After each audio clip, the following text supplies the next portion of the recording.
Fernando, por esta invitación que me haces.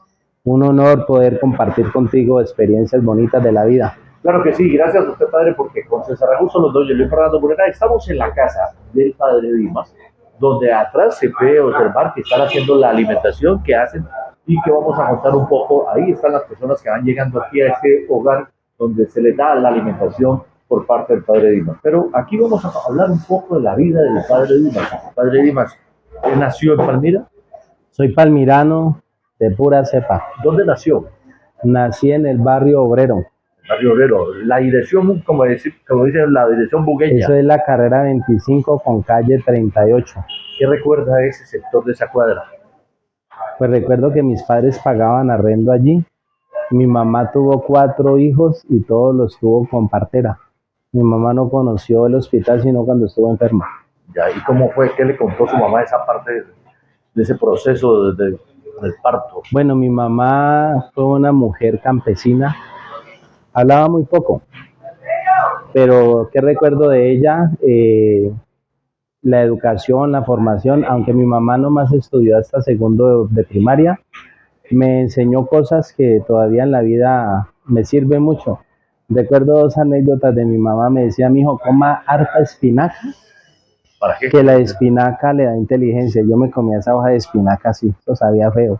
Pero como mi mamá me lo decía, no esperaba que le hicieran la sopa no, así o me la crema. comía. Y la otra me dijo: coma harta zanahoria, que eso nunca le va a dañar la vista. Pues sigo comiendo zanahoria y tengo gafas. Sí, Por ahí andan, yo no sé dónde las tengo. ¿Tiene miopía o qué?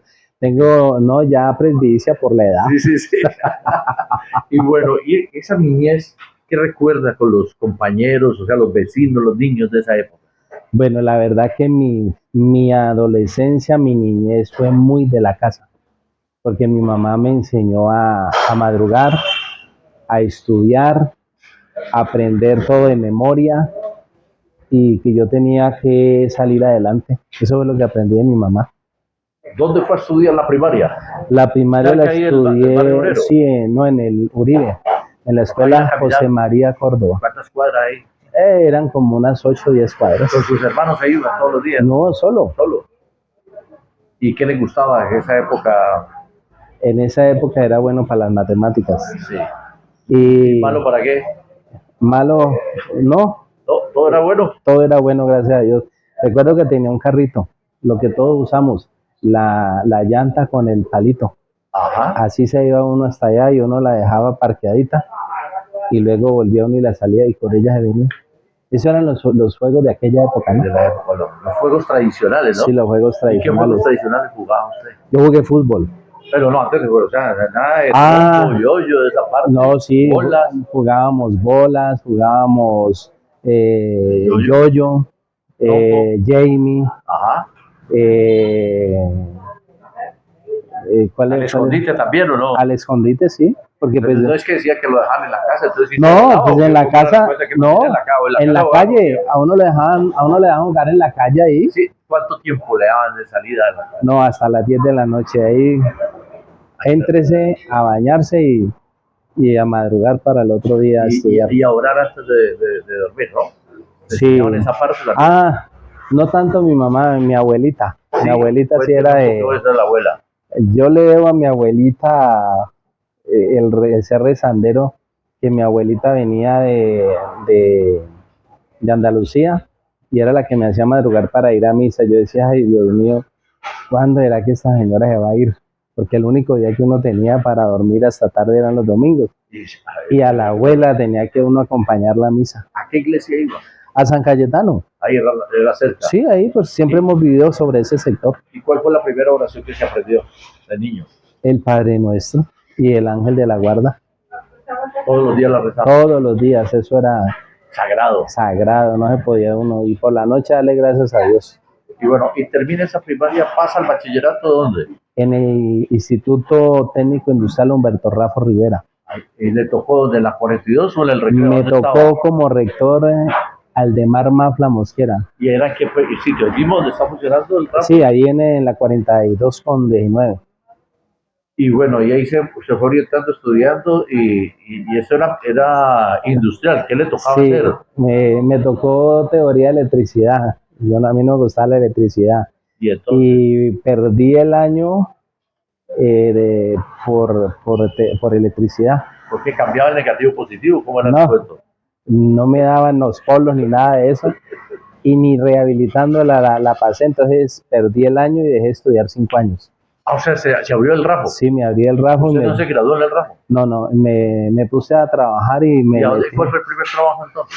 Era mensajero de repuestos automotores ¿Dónde quedaba? en Mundo Autos. ¿Y todavía estaba? No, ya. ¿Pero qué dirección estaba? Eso era en la carrera 28 con 38. ¿Y ahí qué le tocaba hacer? Era mensajero. ¿Y a qué? ¿Bicicleta? ¿Sabes? En bicicleta, ¿Y cómo sí. aprendió a manejar bicicleta? ¿Quién le ¿No? enseñó? Yo tenía bicicleta. Usted sabe que Palmirano que respete tiene bicicleta y sabe montar en ella. Pero sí se acuerda cuando empezó. Sí, claro. ¿Quién le enseñó? O sea, usted Las solito. caídas. Sí, muchas. Tengo hasta cicatrices. No recuerda.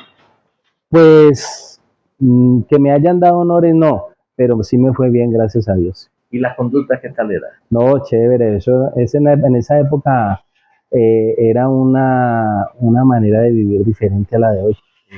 Padre Dimas, pero usted era una persona, un niño calmado o travieso. No, muy calmado. Sí, sí. Con esa fiera de mi mamá no había posibilidad de hacer nada. Bueno, y termina el bachillerato, la primera promoción. ¿Cuántos se graduaron? Nos graduamos 28. 28. 14 hombres, 14 mujeres. ¿Y ahí qué pasa? ¿Qué piensa el padre Dimas ahí? Tengo un compañero sacerdote, Eduardo de Jesús Pérez Torres, y me invita a hacer una experiencia de Navidad en una vereda. Entonces yo pido permiso en el trabajo y me dejan ir. Me dice, vos tenés liderazgo como para ser cura. Yo le dije, la mayoría de los curas son raros. Yo para eso no le jalo, le decía yo así. No estás pensando que yo no, pero vas en ese camino. Usted sabe cómo es la vida de uno, ¿no? Sí. Luego llegó y me dijo, ven, ¿por qué no haces el seminario? Y le dije, uy, vos me tenés a mí. Fui, lo hice y todo eso.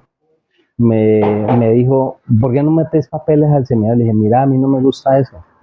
A mí las mujeres están por encima de cualquier cosa. Yo puedo amar a Dios sin necesidad de ser cura. Ya regresamos sobre esta historia. Y continuamos entonces acá, me dice César. Y bueno, ¿cómo es eso? ¿A usted le gustan las mujeres? Hombre, y entonces, mundo por lo derecho. Entonces, ¿cómo hizo ahí para bueno, que ese compañero lo metiera en el puesto del sacerdocio? Ahí le voy a contar la cosa. Entonces, en esa época nos daban 3 papelitos del IFE, ¿se acuerda? Sí. Entonces yo presenté papeles a la Universidad del Libre para estudiar Derecho, me gustaba el Derecho, a la Universidad del Valle para estudiar Matemática, porque era buen matemático, y le di a él ese papel. Y le dije, ¿sabes qué? Lo que primero resulte para mí voy. Me dijo, ¿de verdad? Me dijo, sí, le aposté.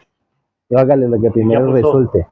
Lo que primero resultara para mí iba. Ajá. Y este hijo de madre era amigo del rector. Entonces lo que primero me resultó fue el seminario. Como ya había hecho la apuesta, me tocó irme para el seminario. ¿El seminario de? El seminario arrancó en Palmira. Seminario mayor, hice primero de filosofía. Y luego ingresé al seminario mayor de Cali a terminar toda mi... ¿Y ese primer año, un año acá? Sí. Y empezaste a mirar ese proceso, ¿cómo fue? O sea, ¿están las mujeres, está el sacerdocio ahí? ¿Cómo no, pues, la verdad yo estudiaba porque me gustaba leer. ¿Y novia? Sí, claro. ¿Cuántas novias? No, unita la del colegio. ¿Solamente? Ella iba y me... O sea, ¿en el colegio solamente hubo una novia o hubo varias novias? Una. Una sí. Que puede revelar. Sí. Y bueno, y esa novia cuando dice, me fui para el sacerdocio, ¿qué pasó? No, me acompañó 3 años más, me acompañó toda la filosofía. ¿Ah, sí? Entonces ya eso es cuando dijo, no, ya como que con usted no me puede, entonces me abrió. ¿Y ahí qué pasó? Entonces ya ahí, pues, seguí la teología.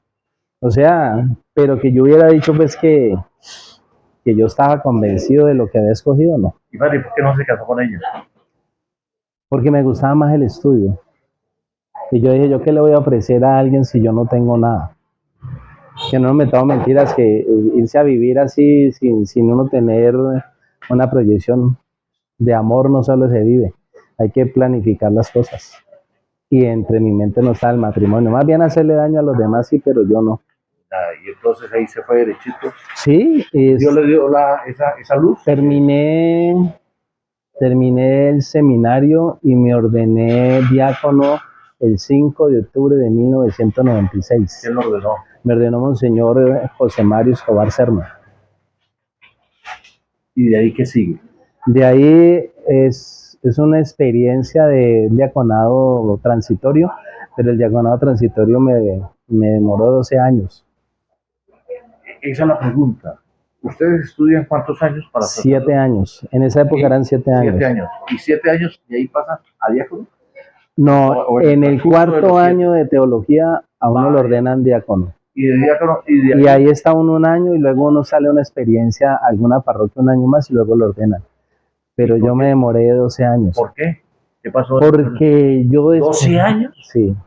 ¿Durante? Después, no, eso hasta 6 meses. Después entendí yo, con la madurez que uno adquiere, que no es cuando uno quiere, sino cuando uno está preparado. ¿Pero qué pasó durante esos 12 años? ¿Para dónde se De fue? pronto estaba muy, no, yo no me fui, eran 26 años, estaba todavía como muy bisoño en muchas cosas. Y entonces yo dije, yo tengo que ser cura, pero yo quería era a mi modo, y no era a mi modo, tenía que ser al modo de lo que es. Y entonces ese modo de lo que es, ¿en qué sentido se da? Usted tiene que prepararse. Yo me había preparado intelectualmente, pero no me había preparado espiritualmente. Eso me da un pie a una pregunta. O sea, que los sacerdotes no están preparados cuando terminan 6 años. De pronto, no es que no estén preparados, sino que Falta madurez. a veces vemos el ministerio como una profesión y no la vemos desde la vocación. O sea, usted no tenía en ese momento, dijo, no, esa vocación todavía no está.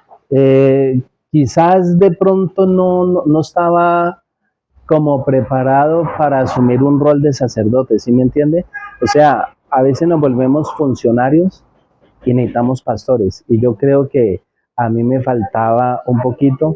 En un comienzo yo lo veía como si eso fuera que me estuvieran dando duro, pero después entendí que los designios de Dios son diferentes. ¿Y qué le decíamos, señor Escobar, con los ruegos? Ya que nos No, él, que esté ya como sacerdote, ¿no le decía? no, él nunca me definió nada. Luego llegó Monseñor Orlando, me dijo, pues el caso suyo es atípico, yo no lo voy a ordenar. Y dije, bueno, así me dijo.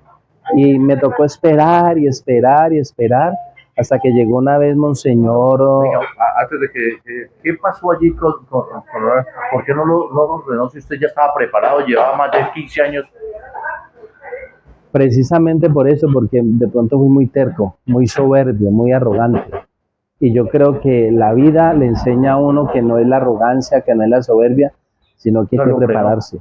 Yo después entendí que lo hizo bien que si yo me hubiese ordenado tan temprano, quizás hoy no sería sacerdote. No estaría haciendo eso. De pronto no estaría haciendo eso. Claro. O sea, yo digo que el tiempo de Dios es perfecto. Y bueno, entonces llega la ordenación. ¿Cómo llega ese momento de esa ordenación? Bueno, entonces luego llega a la diócesis Monseñor Abraham Escudero Montoya. Sí.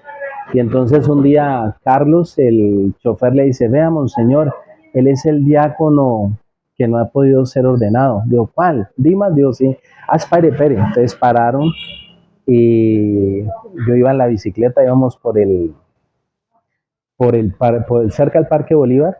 Cuando llega él y se me acerca, hola José Dimas, oh Monseñor, ¿cómo está? Necesito hablar con usted, ¿cuándo tiene tiempo? Y yo, no, cuando usted me diga, bueno, vaya mañana a la casa y hablamos. Entonces me dio alegría cuando me dijo, yo fui al otro día y me dice, a la casa pastoral, a la casa episcopal. Entonces llegué y me dice, muchas gracias por lo de mi papá, el papá de él había fallecido. Y yo estuve en una celebración muy, o sea, toqué algunos temas y me dijo, conozco tu dificultad, te voy a ayudar, me dijo así, pero dame tiempo. Y le dije, el que sea. Entonces me dijo, ¿usted quiere ordenarse para 10 años o para toda la vida? Le dije, para toda la vida. Entonces vamos a trabajar. Y comenzamos ese proceso con él. Y él me fue dando la oportunidad. Yo creo que él fue el que me pulió como pastor. Porque sacerdotes son muchos los llamados, pero son pocos los escogidos. ¿Y cómo fue ese apoyo, ese trasegar diario con él? Él me empezó a mandar a varias parroquias porque yo tenía, Apoyar a los sacerdotes que estaban sí, allí. y yo tenía unas cartas malas y él comenzó a buscar una carta mala con una buena y así. Hasta que comenzó a mirar las posibilidades buenas y comenzó a decirle al colegio de consultores, yo veo que a Dima le está yendo bien. Y me dijo, sí. Entonces, como dice, voy a decir una frase, perro viejo late chao. Ajá. Monseñor Abraham era psicólogo. Entonces, el día de la elección, colocó a Monseñor Célimo, puso al padre Ovidio Correa, puso como a 4 o 5, dijo, hagan de cuenta que yo soy Dimas y ustedes son el obispo, yo.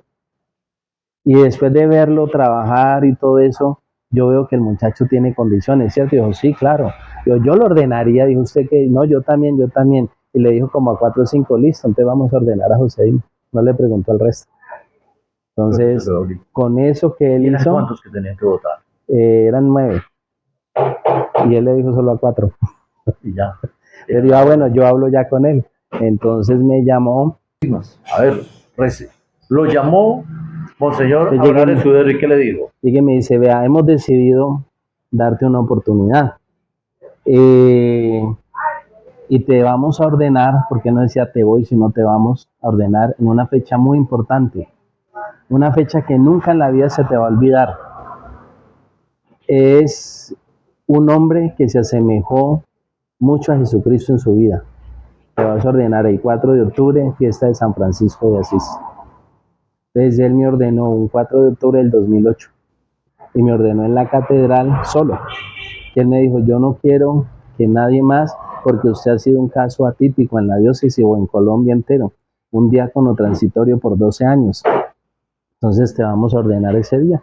Y me dijo, si te queda difícil seguir a Jesucristo, imita a San Francisco de Asís. Y no se te olvide la gente pobre. ¿Ya? Y ahí está la prueba. Al fondo se ve esa prueba de ayudar a los pobres. Pero fue a puerta cerrada. Sí. ¿Qué recuerdan los momentos, padre? Hay lágrimas en estos momentos de nostalgia, pero ese apoyo tan importante, padre Dimas. Cuéntenos, ese momento que es ese momento agradable, el acercamiento a Dios. Es que, ¿qué le digo yo? Él se me acerca y me da un abrazo, ¿no? Y me dice, yo sé que vos no me vas a defraudar ni a mí ni a la iglesia, y te doy mi voto de confianza. Y me dice, y yo sé que Dios me trajo acá a una misión, y creo que la misión mía es ayudarlo a usted. Y él me ordenó y al año murió. Ya le iba a preguntar, porque es que el Monseñor era una persona muy humana. Y usted fue como un hijo de él. Sí, porque siempre me llevaba de la mano. Siempre fue, eso lo más, viví yo en esa época que hacíamos algunas entrevistas y siempre lo encontraba al lado suyo. Voy a contarle algo que nunca le he contado a nadie. Nosotros estábamos en un programa que llamaba Familias, Empresas, que era con la alcaldía y la diócesis, y él me nombró a mí para que yo hiciera ese trabajo con las familias. Y resulta que dentro del presupuesto quedó una plata y dijo, Dimas, hágame un favor, consígame 3 buenos equipos de cómputo portátiles. Diga lo mejor y consígalos, tráigame la cotización y ahí miramos. Entonces yo la consigo y cuando la consigo yo llego y le digo, veamos, señores, esto, entonces los manda a traer. Y antes de ordenar me llega y me dice, este es mi regalo de ordenación. Me regaló un computador. Le regaló un computador. ¿Esa fue la herencia que le dejó? No, él me dejó muchas herencias. ¿Cuáles herencias te dejó? Me dejó su familia. Cuando él murió, me dice el padre Humberto Duque Gil, que ya murió, me dijo, usted era el hijo de él, vaya reclámelo, usted vístalo y póngale lo que quiera. Duro esa. Entonces yo fui, lo ayudé a organizar en la funeraria, lo vestí, le puse todo. Y llegaron las hermanas, las tres hermanas, y me dijeron, lo que usted quiera coger de él, cójalo. Entonces me regalaron un cáliz de madera, me dieron un pectoral, lo conservo todavía, lo tengo bien, bien guardadito, y muchas cosas pero más su legado. Claro. ¿Qué momento, padre Dimas, cuando entra en la enfermedad, monseñor, la última vez que lo vio, que habló con él, qué le dijo? Él iba a unas confirmaciones a Tenerife. Yo estaba en 2000, yo estaba en Cabuyal. Entonces nos vemos y me dice, ve, eh, ¿cuándo me invitas a comerme unos frijolitos? Que le gustaban mucho los frijoles. Le dije, no, pues cuando venga allá, me dijo, sí, porque es que hace 8 días estuve en una parroquia y me dieron un sancochito más rico. Y me acuerdo que me dijo, la otra semana nos vemos, que tengo cosas buenas que contarle. Y lastimosamente no pudimos volver. No, Él murió la fecha de nacimiento de mi mamá. Mi mamá cumple años un 5 de noviembre y él murió un 5 de noviembre. ahí tiene esa fecha. Sí. Algo para recordar de monseñor y que de pronto lo podemos decir aquí en este momento de Maragall Estéreo, que fue el gestor para el conflicto grave que vivió el Valle del Cauca y Palmira con los porteros de caña, con los ingenieros azucareros. Él fue el mediador, trajo al ministro, trajo al gobierno nacional y levantó ese paro. ¿Por qué no hablamos un poco de esa historia que usted la vivió? Y eso fue antes de porque él ya venía con su enfermedad. Con su enfermedad, él tenía un cáncer muy acelerado, mas sin embargo él sacó fuerzas y compartió con ellos. Eso fue un diálogo tan bonito que hasta el ministro se quedó aterrado y en 2 días se organizó todo. Lo que no pudieron hacer ministros y todo lo hizo él y dijo, es que todo esto hay que ponerlo en las manos de Dios. Aquí no es quien tenga poder ni quien tenga liderazgo, aquí es quienes entre todos podamos sacar al Valle del Cauca adelante. Y a él recuerdo una frase, esa la dije el día que él murió, cuando dijo un periodista, no recuerdo quién fue, Palmirano, dijo, se murió el obispo de corazón de oro y bastón de madera. Así lo conocen a él, el hombre de bastón de madera y corazón de oro. Sí, claro. Porque fue un hombre que en 2 años unió la diócesis. Y todo sacerdote que iba a hablar con él, que quería dejar su ministerio, salía amando su ministerio. Porque él decía, acuérdate que usted es un hijo de Dios y Dios lo necesita y nosotros también. Hablar con él fue un hombre que la verdad me fue como moldeando para ser lo que hoy soy. Claro que fuera de él también tengo que poner a mi madre, ¿no? Usted sabe que una madre siempre quiere lo mejor para un hijo. ¿Qué le aprendí yo a mi mamá? No a la iglesia, a mi mamá. Que mi mamá siempre hacía un plato de más. Y ella decía, el plato del peregrino. Y si cuando llegaba la noche ya no había nadie, entonces ese plato lo compartía entre nosotros. Ella decía, uno siempre tiene que ser agradecido, uno tiene que compartir. Hoy somos nosotros, mañana no sabemos quién. De ahí nace usted entregar alimentación a la gente yo, económico, o cómo nace ese no, yo toda la vida me da a entender de que usted tenía allí como ese proyecto de darle alimento al pobre. Es decir, mi madre siempre me inculcó eso y yo nunca en la mente pensé que yo iba a ser sacerdote ni nada de eso, sino yo decía cómo mi mamá en medio de su deseo de ayudar, de la carestía, porque nosotros no teníamos manera de vivir bien. O sea, vivíamos con lo necesario. Mi papá era carpintero, mi mamá le ayudaba.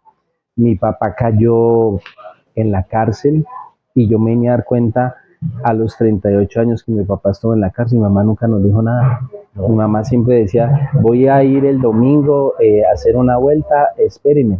Nos quedábamos los 4 y me vine a dar cuenta por mi tía Ana que mi papá había estado en la cárcel como 12 años. ¿Y qué pasaba cuando iba a visitar a mi papá? No, mi mamá nos decía que él está viajando.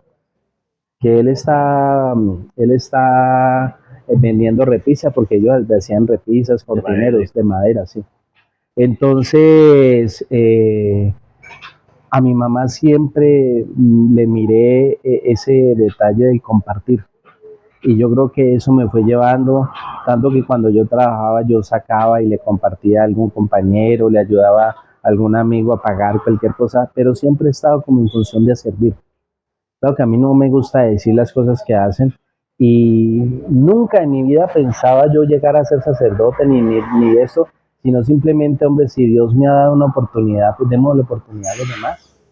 Por eso yo, en donde he estado, a las personas que me colaboran, las personas que han estado trabajando conmigo, yo trato de darles estudio, de ayudarles para que tengan su buen trabajo. Es decir, yo me voy de este mundo y nada me va a llevar, pero que ojalá la gente que esté con uno pueda seguir adelante. Pero, padre, ¿por cuántas capillas, iglesias ha pasado? Mi primer parroquia fue Tenerife, Nuestra Señora de Fátima. Allá estuve 11 meses. ¿Y cómo le fue allá? Bien, lo que pasa es que... Había mucho frío, ¿no? Sí, pero... ¿Y los muchachos lo visitaban también? Claro. ¿O había muchachos todavía con el Tuve problemas con el ejército. ¿Por qué? Porque me fue muy bien trabajando con los campesinos, con todo lo ilegal, pero había un personaje que pues ya está retirado, pues lo retiraron, que se enamoró de mí y me dijo que le entregara a la persona que comandaba. Yo le dije, eso no me corresponde a mí, le corresponde a usted. Y yo no le puedo decir dónde está porque él es un feligres mío como lo es usted. Entonces comenzó a tirarme, ya me pasaron un panfleto donde decían que las FARC me iban a matar. Entonces yo le mandé eso a la persona y me dijo, padre, nos da tristeza decirle, pero usted tiene que irse porque usted es un falso positivo y nos lo quieren achantar a nosotros. Entonces yo anoche sí, no amanecí. ¿De qué época estamos hablando? Estamos hablando en el 2008. O sea, en 2008 ya empiezan los falsos positivos en Colombia. Eso ¿O ya venían? No, ya estaban en eso. O sea, usted hace parte de los falsos positivos. En otras palabras, sí. ¿Y cómo fue esa convivencia con la guerrilla ahí en esos momentos? Pues me tocaba subir donde estaban ellos porque había muchachos que hacían daño y me decía, vea padre, ahí se los entrego. O usted los alinea o nosotros los acostamos. Decía, muchachos. Digo, no, nosotros nos alineamos. Y me los dejaba llevar. Es más, 3 de los que eran el anillo de seguridad se entregaron y me decía, padre, no me dejes sin seguridad. Le dije, yo qué culpa tengo, hermano, si ellos quieren. Pero tenía muy buena relación. Estaba hablando de Arbey, el Piermas. Comandante Arbey. El comandante de la cuadrilla Alonso Cortés del Sexto Frente de las FARC. ¿Cuánto tiempo estuvo en ese diálogo?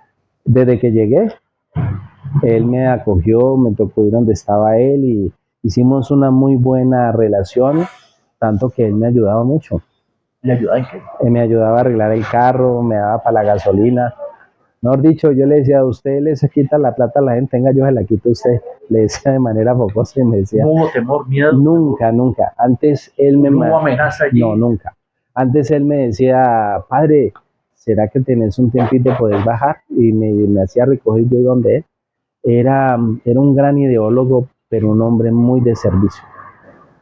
¿Qué le decía en esa época? ¿Algo sobre algún proceso de paz o algún diálogo? No, él era un hombre que luchaba por los ideales cuando en esa época eran ideales.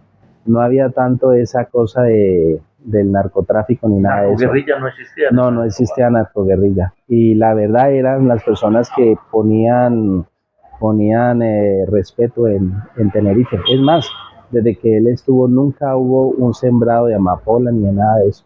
¿Y alguna vez se confesó con él? Sí, varias veces le hice la primera comunión a una hija de él. Sí. Allá arriba en Tenerife. Allá arriba en Tenerife, sí.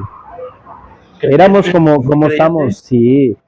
Es curioso que la mayoría de la gente que está en esos grupos al margen de la ley son muy creyentes. ¿Y no se arrepienten o sí se arrepienten? Claro, ellos se arrepienten, pero dicen, pero si no es la vida de ellos, es la vida mía.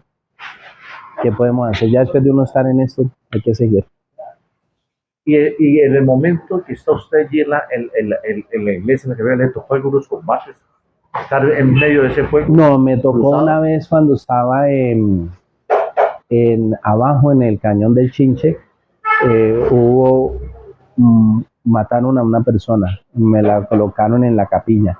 Y como no podía subir el ejército, no podía subir la policía, yo fui el que hice de fiscal, o sea, como le Hizo el toca a uno, levantamiento. me toca el levantamiento y bajar con el, El carro suyo.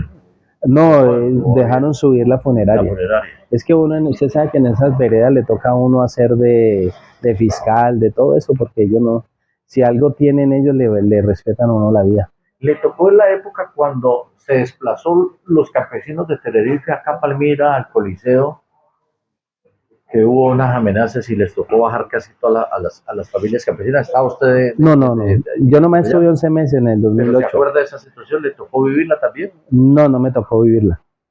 Eso fue mucho antes de eso. Ajá, Eso fue cuando estaban los paramilitares allá. sí. Que luego Sí. retomado, luego Sí, vino, eso- luego vino el hubo proceso mucha de las mesas muerte de allá. diálogo de Sí, paz. Bueno, ¿y ahí qué sigue? Luego de Tenerife me mandan a Cabullal. Parte plana. ¿Ya Sí. se ha hecho usted la bendición y gracias a Dios descansé? ¿O qué? No, de todas maneras, estamos cerca del Cauca, porque pues ahí es el límite Valle Cauca. Entonces hay algunas personas que hacen daño, ¿no? Entonces yo venía con lo de las FARC y acá me cogen. Luego también me tocó ir al sur y me ha tocado mantener mucho con estas personas. No sé qué tengo, pero me ha tocado trabajar con helenos cuando fui seminarista. Me tocó trabajar con las FARC, me tocó trabajar con paramilitares y ahora con Bacrim. Siempre he estado con esta gente, pero en un término de, como ¿cómo le digo yo? Como de mediador. De mediador. Sí, porque ellos no me ven tanto como sacerdote, sino como ese amigo al cual se puede hablar, el cual no tiene tapujos ¿Y y con cuáles entiende. ha podido hablar la FARC, los helenos, la Bacrim? Narcotráfico con todo. Van a que están en la cárcel con todos. ¿Y cuál era mejor llegar al diálogo y decir, bueno, aquí estoy como, entre comillas, tranquilo? No con todos. Porque ellos... Había un respeto. Sí, ellos... La verdad que ellos respetan a las personas que lo respetan. Me da pie, digamos, cuando ese proceso de narcotráfico empezaban a entregarse, le tocó el pronto lo llamaron, vea, padre, me voy a entregar.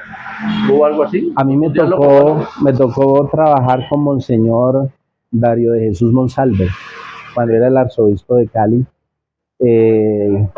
cuando empezó la primera mesa de negociación de las FARC. Entonces me tocó ayudarle con unas personas de la cárcel, luego me tocó ayudarle con otros de otro sector y así, o sea, y como uno ayuda mucho, una vez me tocó ir a Estados Unidos a hablar con una persona que estaba privada de la libertad. Me dieron todo para hablar con él. ¿Y qué pasó? No se lograron las cosas, traje lo que necesitaban y todo. Yo era el garante para poder traer algo que necesitaban. Cuando es uno mediador de ese proceso de todos estos grupos, queda como la satisfacción, pero también queda la tristeza, o queda, no lo pude lograr. Pues uno hace lo que ellos le piden, ¿no? Porque es que no solamente uno hace todo, sino que hay uno que hace una parte, el otro hace otra parte, así. Entonces cada uno va haciendo y hasta que se puede llegar a hacer todo. Me tocó también de liberación. ¿Qué le tocó a Liberación? Eso sí fue en Monterilla, Cauca. Las FARC habían secuestrado a un suizo. Yo estaba en una fundación que se llama Fundecia y me tocó ser garante para que este hombre entregara una plata y al entregar la plata le respetaban la vida. Y a mí me tocó ir a llevar esa plata. ¿Cómo fue ese momento? Eso fue por una fecha de mis cumpleaños, un 8 de julio. Eso fue bastante difícil. Pero, ¿Cómo fue la entrega? No, el primer anillo, íbamos varios, ahí se quedan ellos, yo sigo. Segundo anillo, ¿sigue en carro? Sí, en carro. En el segundo anillo me recogen en una moto. Sí, y ya de ahí llego solo. Entonces me llevo a una parte donde hay como una especie de una casa y allí me dejan un termo con un pocillo. y eso es la zozobra de uno esperar a ver quién llega, si uno vuelve a salir, si nada de eso.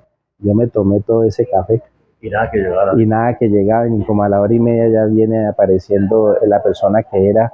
Me dice, no se preocupe que yo lo estoy vigilando. Entonces le dije, no, pues aquí estoy del susto. Ahí me le tomé todo eso y me dijo, no, tranquilo padre, eso era para usted. Entonces entregué, mío, tranquilo, bájese, y cuando usted llegue allá, se lo entrego para que llegue libre. Y la verdad sí, esas se fueron de ¿Cuántas horas? palabras, como 4 horas. Entrega, baja usted a recibir la persona liberada. O sea, le entregan en ese momento No, yo entrego lo que ellos necesitaban y regreso. y regresa. Y cuando yo regreso a donde estaba, ellos me llaman y dicen, ya se lo vamos a enviar. Y a las 3 horas llegó. ¿Pero usted se encuentra con él? Pues claro, yo lo espero donde 3 yo horas llego. después. 3 horas después. ¿Se encuentra en la vía, en la calle? Sí, no, lo traen ellos. Ah, se lo entregan. Sí, no, no me lo entregan. Ellos lo llevan a una parte y para allá, váyase usted. Ellos no me dieron la cara. Simplemente cuando lo vi fue que llegó ahí. ¿Y de ahí qué hace con la persona usted? No, ya él sigue su vida normal. Y dijeron, no, ya le respetamos su vida. ¿Y usted viene y lo acompaña? No, ya después ya dejo la fundación y ya me regreso nuevamente ya a enrutarme acá a la diócesis de Palmira. Y en ese momento esa persona se dio cuenta que usted hizo todo el proceso. Claro, porque es que ellos dijeron, el único que le confiamos es en el Padre. ¿Quién dio la orden? Los de arriba. Sí. Sí. O sea, padre, usted tiene conocimiento por todas partes. Pues hombre, Por todas partes. un día voy a celebrar a la Sijín. Entonces ellos tienen a un padre, ve, la bota caucana, esto es de fulano, esto es de prensa, esto es de sultano, y me dicen, padre, nosotros llevamos más de 10 años haciendo esto y usted en 2 minutos nos dijo todo eso. Yo conozco la bota caucana, yo conozco Puerto Merizalde, López de Nica, yo conozco toda esa región. El Bajo Baudó. Esa época que vivió usted a la época que está ahora, que estamos viviendo, ¿cómo la ve? Oh, muy diferente. Es que hace unos años atrás se hablaba de ideología. Hoy en día no se habla de ideología, sino de otras cosas. O sea, lo que tiene lo que detiene a este mundo es, yo no diría el dinero fácil, sino el narcotráfico. Y a eso súmele la corrupción. En unas épocas había corrupción, pero no como lo hay ahora. Y en la otra época había palabra, hoy no. Hoy en día le dicen a usted, sí, eso era como los judíos. Le decían la palabra y estaba a las 5 le llego, a las 5 llegaba. Hoy en día no. Padre, termina esa parte de esa fundación, de esa parte caucana. ¿Cómo entra usted a la cárcel, a la penitenciaría, como capellán? Bueno, ¿Cómo se da esas cosas? El padre, no, estaba el padre Francisco Javier Echeverri, ya estaba listo para pensionarse y necesitaban uno. Y yo dije, yo quisiera entrar a la cárcel por experimentar el cambio que tuvo mi papá, porque cuando mi papá salió de la cárcel, pues yo veía que mi papá era un carpintero, que mi papá aprendió carpintería en la cárcel. Entonces, el obispo necesitaba a alguien, y yo le dije, Monseñor, si quiere voy yo. ¿Usted levantó la mano? Sí, pero él dijo, no, esperemos a ver, y él comenzó, busque, y dijo, nadie. Faltando 2 semanas me dijo, vea, José Ima, salga los papeles porque usted va para la cárcel. Bueno, pero Monseñor, en 2 semanas, ¿qué puedo hacer? Hágalo. Entonces me ayudaron, cuadramos y todo, y quedé. Yo voy para 10 años. Como capellán. Como capellán de la cárcel, y dentro de los años que llevo, soy provincial. Me toca la provincia del Valle del Cauca, es decir, a mí me toca trabajar con los obispos de Cali, Buenaventura, Buga, Cartago. Y a nivel regional me toca Cauca, Valle, Nariño y Putumayo. ¿Pero eso está enmarcado dentro de la diócesis o eso? No, eso ya es a nivel del IMPEC. Del IMPEC. A nivel del IMPEC, o sea, me tocan 9 cárceles. ¿Y usted hoy visita las 9 cárceles? Por teléfono. No, solo cuando hay alguna cosa dura, sí me toca. Por ejemplo, ¿qué le tocó duro?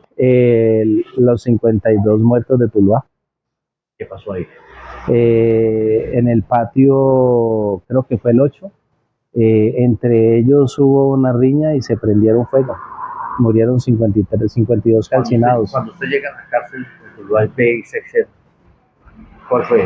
No, es impactante porque pues ya le toca a uno es mediar con las familias, eh, tratar de mostrar que, pues no fue el INPE, sino que son ellos. Usted sabe pues que entre ellos también se dan duro, a veces pues las sustancias que ellos toman, o sea, muchas cosas, ¿no? Porque hay personas que son psiquiátricas, entonces usted sabe que en una cárcel hay de todo. Cuando llega usted a la cárcel de Palmira, no está todavía el pabellón de alta seguridad, o Sí, máxima, ya claro, se está construido. sí, ya estaba construido. Le tocó ir a dar Claro, y yo todos los días visita a celebro, todo, celebra yo, misa. yo, yo estoy de lunes a viernes, celebro en todos los patios. En ese patio, ¿a quién recuerda? Estaban los hermanos Rodríguez Orejuela, Hablaba por ellos. sí, claro, luego estaban los hijos, Jaime y Humberto.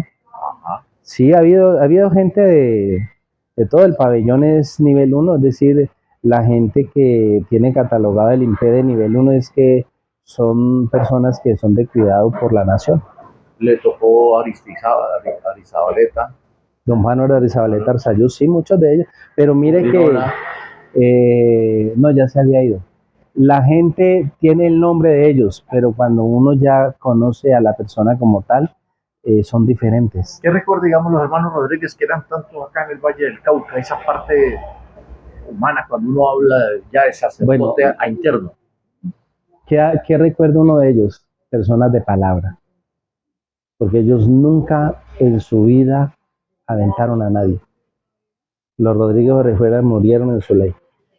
Y creo que son las personas que más han reconocido de la talla que hicieron, personas que fueron correctos en lo que hacían, porque ellos nunca denunciaron a nadie, a diferencia de Pablo Escobar, a diferencia de los que están ahora que van y venden para pedir rebajas. Ellos no, ellos lo que les metieron, eso lo cumplieron. Le tocó la época de que llegó Bellini. No, ellos fueron en los años Antes. 90, claro, No, sí. ya no estaba ahí. No, yo no pensaba ni ser cura todavía. Todavía era. Ajá. Pero con el padre Dimas, preparándonos ya a esta hora para recibir los alimentos. Estamos en la cárcel. Yo hablaba de los Rodríguez. ¿Qué otras personas estaban allí recluidas? ¿Qué recuerda? Lo que pasa es que la gente recuerda es por lo delictivo, ¿sí? Y uno en la cárcel se vuelve más humano. ¿Por qué? Porque yo no hablo, en estos días me decían, por esos bandidos, yo le digo, no, no llamemos bandidos, son seres humanos. Porque todos hemos cometido errores, todos. La única diferencia es que nosotros no hemos pasado por la cárcel. Y ellos ahora lo que están haciendo es privados de la libertad porque le están pagando a la justicia. Y yo creo que una vez que paguen a la justicia sus daños, merecen una oportunidad en la sociedad. Entonces la gente los tilda de lo peor y yo digo, a veces la cárcel es la universidad de la vida, porque hay gente que entra a la cárcel porque no tuvo educación, los padres no lo apoyaron, se desvió y hay gente que en la cárcel ha salido mejor persona. Me da pie para hacer esta pregunta, padre. En la cárcel hay mucha gente inocente. Yo diría que el 60% de la población carcelaria es inocente. El otro 20% merece tratamiento carcelario por lo que ha hecho. Y el otro 20% sí debiera de estar definitivamente allá. Le ha tocado, me imagino, todos los problemas cuando se vuela, explosiones, tomas en los patios de rehenes o alguna cosa así, peleas internas. Bueno, eso era en una época, eso estamos hablando de la Modelo, estamos hablando de cárceles de 7.000 personas. La cárcel de Palmira en ese sentido sí no, porque afortunadamente es una cárcel antigua, pero es una cárcel que tiene personas adentro que le llamamos los encargados de derechos humanos que saben ayudarle al resto de internos para que haya convivencia. Pero hubo un tiempo hace muchos años que hubo muchos conflictos. Y Claro, sí. creo que cuando usted llega se empiezan a hacer las mesas de diálogo y hay respeto en cada uno de los patios y hay esa tranquilidad. Sí, claro, porque comienzan a llegar gente de otras partes y vuelvo y te digo, hay gente que mira de otra manera las cosas. Entonces, ¿qué hacen estas personas que son encargados de derechos humanos? Tratar de mostrar, de buscar un equilibrio. Ya estamos privados de la libertad, vamos a pagar nuestras condenas, pero no le hagamos daño a los demás. Pero te digo, hoy en día las cárceles han logrado tener como ese equilibrio.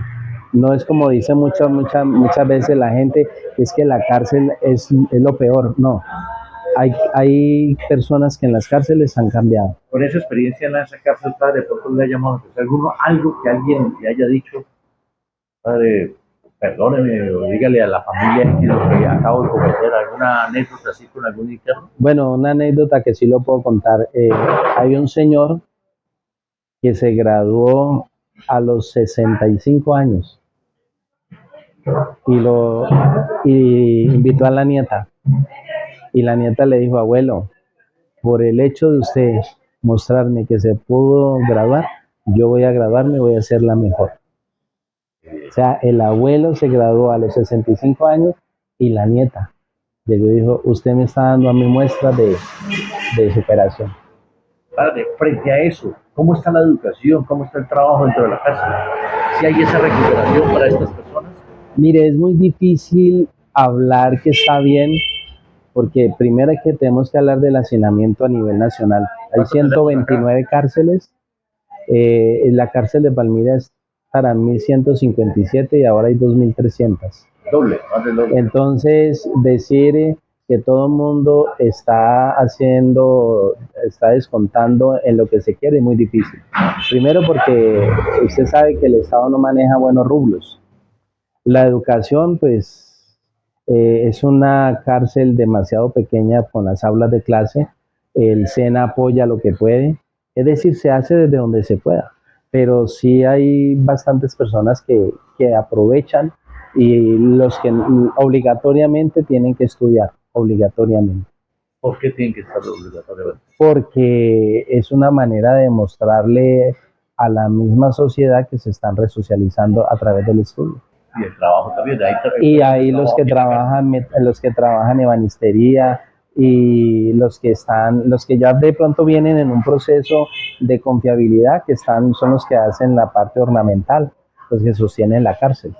Padre, ¿hay alguno de pronto de ya muchos años que usted recuerde ahí de la condena altísima? Sí, hay gente de 47 años. ¿Por qué hechos? Delitos de lesa humanidad, homicidios. Sobre todo esos son los delitos más duros. Bueno, ¿y cómo es esa convivencia que vive usted cuando le toca atender, estar interno, pero llega la familia ahí a hacer la visita? Bueno, lo que pasa es que las visitas llegan sábados y domingos y yo no tengo acceso ni sábado ni domingo. ¿Por qué? Porque no hay ese diálogo. No, de pronto cuando sucede algo especial, entonces, por decir algo, el Día de la Madre, en Semana Santa, que de pronto uno hace una misa y están ¿Cómo es una Semana Santa al interior de la cárcel? Pues este año la hicimos muy bonita. ¿Cómo? Porque hicimos procesión con imágenes y ellos lloraban, decía, uy, por primera vez estamos sintiendo una Semana Santa no en la cárcel, porque lo sacamos por el patio, ellos iban rezando y todo eso. Sacamos varios, hicimos la misa campal, luego hicimos una misa uniendo los patios con las familias y pues les motivó mucho. Es que la parte espiritual en una parte interna se necesita mucho. Padre, ¿de dónde nace esa idea de cuando usted me llamó hace muchos años, decir, yo quiero regalarle algo a los niños en diciembre, una bicicleta?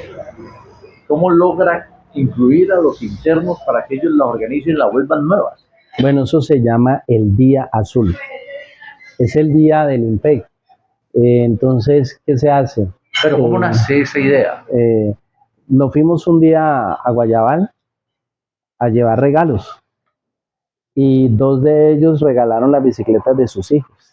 Dos guardianes. Entonces todo el mundo, nada, que yo quiero bicicleta, y nadie le paraba bola los regalos y todo el mundo bicicleta. Entonces me pongo ya a hablar con el cabo Miguel Giraldo y con otro amigo. Digo, hola, ¿cómo hacemos como para que estos niños se les puede regalar bicicleta. Y yo, padre, pues hagamos un bicicletón, dijo Miguel. Dije, bueno, está bueno, pero así quedó, ¿no? Pero yo le digo a los muchachos, ven muchachos, si yo consigo bicicletas, ustedes las organizan, hágale, padre. Entonces le dije a Miguel y al otro compañero, ellos dicen que sí. Los muchachos son los internos. Los internos. Ajá. Entonces, la primera vez, la alcaldía nos regaló como 150 bicicletas. Y nos las metimos y diga, padre, pues usted la tomó muy en serio. Y hasta ahora llevamos más de 2.000 bicicletas. ¿Cuántas? Más de 2.000 bicicletas. Esas bicicletas son nuevas, quedan nuevas. Sí, quedan nuevas. ¿Cómo es ese proceso? Hay un lema, un día mis manos hicieron daño, hoy día mis manos le devuelven una sonrisa a un niño.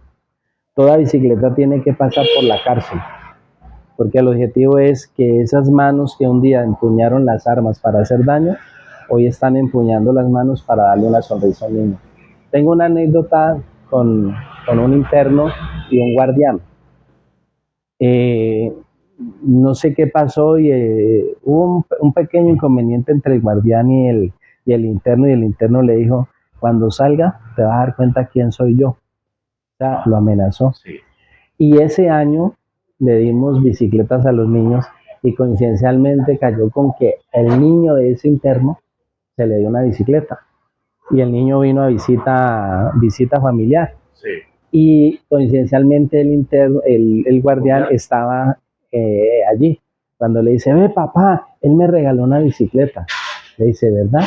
Me dice, sí, yo tengo una foto con él. Entonces le dice, digo, sí, yo me acuerdo de usted. Y le dice, ¿sabe una cosa? Mi hijo le acaba de salvar la vida a usted y le dio un abrazo. Sí, ¿no? Qué experiencia de vida, ¿no? ¿Qué más experiencias se ven? Cuéntenos ese sentir, esas lágrimas, no de tristeza, sino de alegría, que se dan en esos momentos, padre, cuando uno ve ese recibimiento de ese niño y ese interno que le dice al guardián, te acabas de salvar la vida porque le regalaste la bicicleta a mi hijo. Es decir, yo sé, esas son diosidencias. O sea, las cosas no se planean, las cosas se dan porque se dan. Yo tengo otra anécdota con la Hacienda San José. Me dicen ellos, padre, queremos darle a 30 niños regalos. Ellos me dicen en enero y yo le digo al padre de aquella época, conseguime 30 niños y en sus cartas que ellos les quieren hacer el regalo. Entonces ellos durante todo el año iban haciendo su cosita. Un niño pidió una bicicleta. Resulta que en esa época el río Cauca se salió. Entonces llegó el camión, yo fui con ellos, estaban los niños allá, comienzan a llamar, ¿no? Y a llamar y a llamar. Cuando por último llaman al niño y le dan la bicicleta y el niño se queda así mirándola. ¿Esa es para mí? Dijo, sí. Llegué y la toca, ay, tan bonita. Increíble que Dios lo escucha a uno. Entonces se le entrega y el niño dice, yo les puedo pedir un favor. Yo, claro, yo les puedo cambiar esta bicicleta por esa remesa. Le dije, ¿por qué? Yo, es que la bicicleta sería para mí, pero la remesa es para toda la familia. Duro. No había alimentos en ese momento de ese hogar. Claro, entonces le decimos, ¿y son de vive? No, yo vivo aquí cerquita. ¿Y qué pasó? No, es que el río Cauca se desbordó y en la casa se entró el agua. Entonces, y para mí es más importante llevarle a mi familia qué comer que yo llegar en una bicicleta. Un niño de 8 años. Entonces, efectivamente decimos, no, camine, vamos. Entonces, mami, le llevamos, sí. Estaban, saquen agua. Entonces, mire que a veces los niños sencillos nos dan una enseñanza, nosotros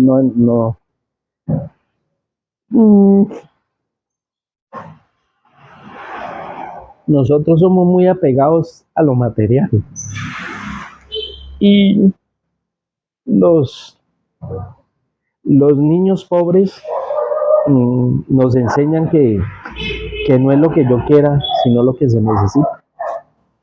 Y ese día todos llorábamos y nos pusimos a ayudarles a sacar el agua. Entonces imagine un niño renunciar a su bicicleta, A su juego, a todo lo que a lo que él había pedido con cariño, y decir, deme mejor esa remesa. Te digo, eso no lo hace cualquiera. O de pronto dice, y me puede regalar también eso, pero no, el niño prefirió más bien a su familia. No, en esto hay anécdotas increíbles. Eh, estábamos en Madre Vieja. Madre Vieja, Corregimiento del Bolo, Corregimiento del para Bolo. ubicar a la gente, pasamos al Coliseo de Ferias, barrio Sesquicentenario, hacia el fondo. Donde la gente se la rebusca lavando costales. Entonces, llevamos las bicicletas, llevamos todo, y la guardia hizo 2 lechonas. Ellos mismos las prepararon, Arteaga, un chef que es guardián, y nos hemos ido para allá. Y le vamos a regalar bicicletas, y por ahí hay un señor y dice, oiga, sería mucho pedirles, es que yo todos los días tengo que ir a Palmira, yo no tengo una bicicleta, ¿usted me puede regalar una? Yo sé que es para los niños, mírenme como si yo fuera un niño pequeño, un señor como de 60 años, y le dimos una todoterreno, ese señor, Feliz. feliz. Entonces también a raíz de eso, nosotros también conseguimos bicicletas grandes y se las damos a las personas que trabajan, que no tienen medio de transporte. En el SENA hemos regalado para los que llegan a estudiar.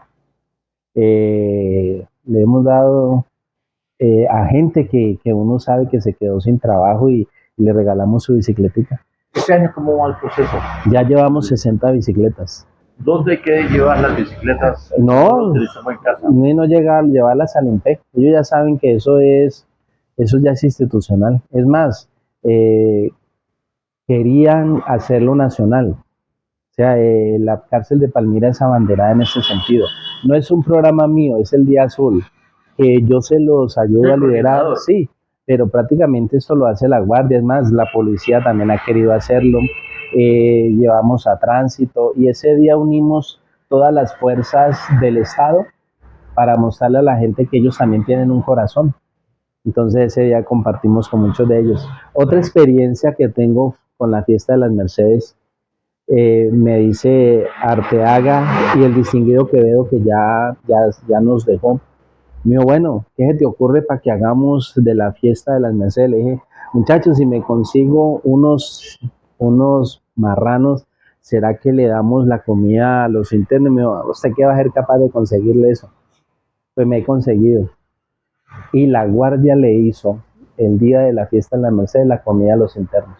La guardia. La guardia, qué bien. Me gané madrazos con ellos, pero los internos decían, muchachos, muchas gracias. O sea, eso que ha hecho que la relación entre guardia y PPLs no sea de camaradería, pero sí de respeto. No es que porque yo le hice esto usted me va a caminar, no, sino es agradecimiento porque gracias, voy a decirlo de una manera muy focosa, gracias a los delitos de ellos, muchos tienen trabajo. Claro. Como cuando uno dice, gracias al que se murió, el de la funeraria puede comer. Estamos aquí en Malacara Estéreo con César Augusto Londoño y Fernando Morera, con el padre Dimas, en su casa, en el comedor, preparando los alimentos y hablando de su vida. Padre, eso de la cárcel en esta semana, hubo también unas personas que se tomaron unas bebidas, fallecieron. Usted sabe que en la cárcel, como en toda parte lo ilegal, entonces ellos hacen licor artesanal, ¿no? Ellos lo destilan. O sea, ellos lo destilan, la fruta, el arroz, lo van destilando, entonces van sacando el alcohol y luego consiguen algún anís y eso lo hacen, como cuando hay gente que hace su artesanal así. Eso ha sido normal hasta en las mismas casas. Y pues sí, se pasó. Pues la fórmula no estaba bien. No sabemos qué pudo haber sido, pero se nos fueron 3 compañeros. Estamos esperando que Medicina Legal diga, pues ahí sí nosotros no podemos decir nada, simplemente pues hay cosas que suceden al interior. Bueno, y ya terminando lo de la cárcel, ¿qué viene este año para ellos, para los internos y para las familias? parte de... Pues nosotros intentamos cada 24 recoger regalos y cada niño que va entrando le vamos dando un regalito y le decimos, vea, eso se lo dejó su papá. Eso es otra anécdota. Cuéntenos eso. Entonces uno les entrega y ellos van, papá, papá, gracias. Yo, ¿por qué, mijo? Porque ya me dijeron que usted me compró este carro. Claro, ellos cuando ven dicen, ay, bueno, hijo. Ellos le dan las lágrimas. Papá, ¿y usted cómo hizo si usted aquí no trabaja? Ellos se les dan lágrimas, ¿no? Entonces después dicen, no, no, ustedes como siempre lo hacen quedar a uno bien. Entonces yo trato todo el año, consigo regalos, consigo que la gente me regale. Cuando voy a Estados Unidos la gente me colabora. La guardia también saca de lo que dan los municipios, sacan una cuantía y dice, esto es para repuestos, esto es para regalos. Y en diciembre nos unimos como familia para poderle dar esperanza y alegría a estos niños. O sea, cada niño se lleva su regalo. Cada niño. Hemos logrado a veces hasta dar 800, 1000 regalos. Bueno, padre, ahora ya pasa de lo de la cárcel a la parte humanitaria de alimentos. ¿Cómo es ese proceso de que usted arranca a darle alimentación, preparar con un grupo de amigos que les toca la puerta y empieza usted a dar esa alimentación? Bueno, es que yo tengo unos amigos locos.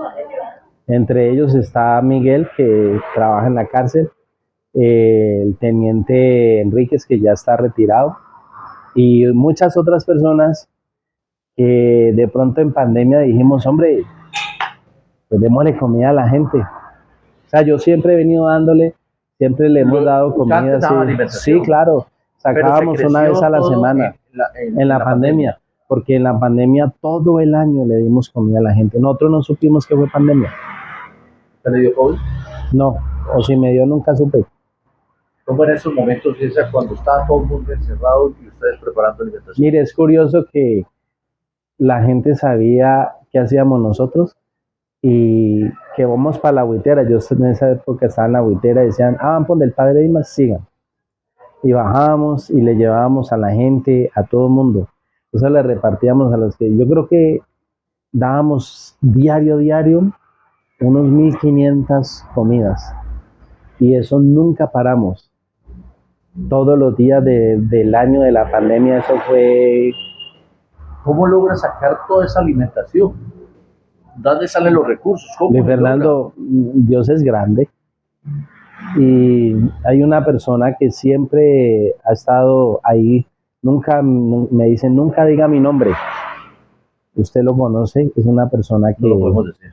que me dice, usted es la manera como yo también puedo ayudar.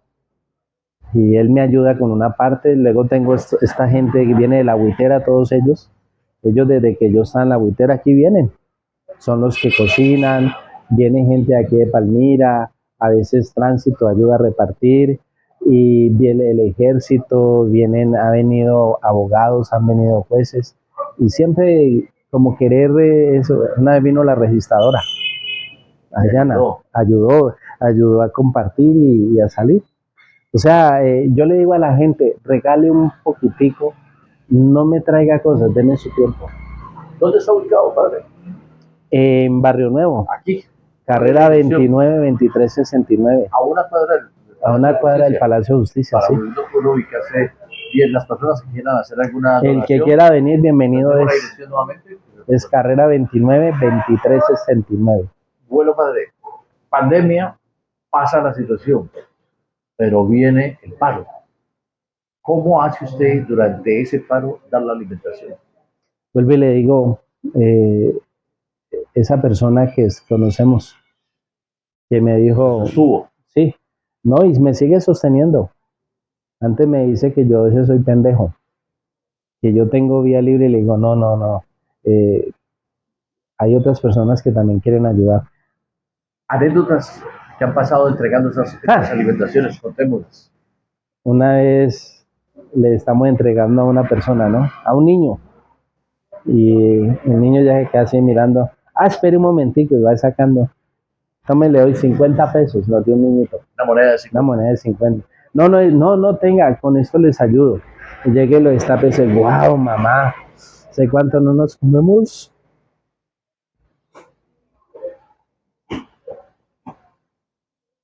algo fresco.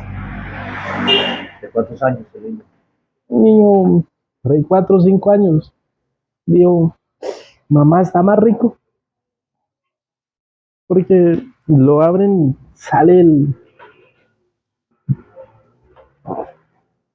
Así son las cajas que ustedes, son la alimentación que se brinda a nuestros niños, a la gente más necesitada. Hoy, ese es el plato que se entrega diariamente. Es arroz con espaguetis. Y una vez le dimos a un habitante de calle y me dice, padre, aquí tengo 20.000 pesos. Decíamelo antes de que me lo meta en vicio. Al menos hoy me como una caja y usted con esto puede ayudarle a mucha gente. Ellos me entregan plata. Ellos mismos. Ellos, dice, y esto es para metérmelo en vicio, no. Hoy voy a comer y tenga, le colaboro. Hay una señora que me da una libra de arroz. Me dice, esto es lo único que tengo. Y yo después por ahí voy y le doy una remesa. Me dice, no, es que yo quiero regalarle, tranquila, yo también. Entonces, hay gente que da de lo que tiene. También se entregan remesas. No, muy difícil entregar remesa porque estamos dando un promedio de unas 600, 700 comidas. Pues imagínense aquí toda la gente, aquí llega más de 100 personas. Claro. ¿Cómo es esas anécdotas que se viven o si vivieron o se están viviendo en la Buitrera, en la parte alta, donde hay gente que también no tiene un plato de comida? Pues da tristeza porque pues ya no estamos allá. Pero ¿cómo fue esa experiencia arriba? No, esa experiencia muy bonita porque pues ya ellos también bajaban o les mandábamos en el carro. O sea, nos dábamos la manera como se pudiera llegar hasta allá. Aquí vienen taxistas, vienen motorratones, viene gente en silla de ruedas. Hay gente que dice gracias a ustedes. Hay un señor que vive de un salario mínimo, tiene su esposa y tiene una niña. Y dice, yo vengo los 3 días y yo me ahorro en el mes casi 120.000 pesos. Y con eso puedo pagar arrendo. O sea, la gente le muestra a uno. ¿Qué se prepara? ¿Cómo es el menú? A veces se les da sancocho porque la distribuidora del Paisita me regala pollo, carnes frías, Enrico me da carnes frías. Tengo una hermana en la galería que a veces me regala plátano, me da cebolla, a veces de Tenerife me mandan cebolla. Es decir, lo que va llegando, a veces don Pepino San Giovanni, yo le compro y me da un 25, un 30% de descuento. A Las veces voy a pastas. Cabaza. ¿Cuál es el problema que tiene uno? Que uno le compra al campesino y el campesino no te da factura. Entonces yo sé que al momento de lo de la DIAN, pues ahí me van a dar duro, pero yo qué hago. Si yo voy a Cabaza no te dan factura. Cabaza compras un bulto de papa en 45, mientras que acá te lo dan en 80, 90.000. Padre Dimas, ¿cuál ha sido durante esta época entregando estas cajas de alimentos a todas estas personas de perdida el momento más feliz que ha sentido usted? Bueno, me tocó con Guillermo Caicedo Rioja, no sé si lo Sí, conoces. claro. Guillermo Caicedo es Notario del notario sector de la Buitrera. no, él vive en la Buitrera, pero es de Ginebra. Sí, de notario de Ginebra y de la Entonces, Buitrera. un día me dice, padre, yo quiero ayudarle. Y me dijo, bueno, venite en pantaloneta con tu esposa. Y llegó, y verdad, y le pasé la tabla y un cuchillo. Y ayúdame a picar cebolla. Me dijo, ¿vos me estás hablando en serio? Le digo, ¿usted no quiere ayudar, pues? Me dijo, sí, ayúdame a picar cebolla. Y me dice, no, joda. Entonces la picó y lloraba, ¿no? Y ahora que ayúdame pues a servir. Y digo, y ahorita vámonos a repartir. Terminamos de repartir casi a las 10 de la noche y nos sentamos ahí en el hospital, en la carrera 28.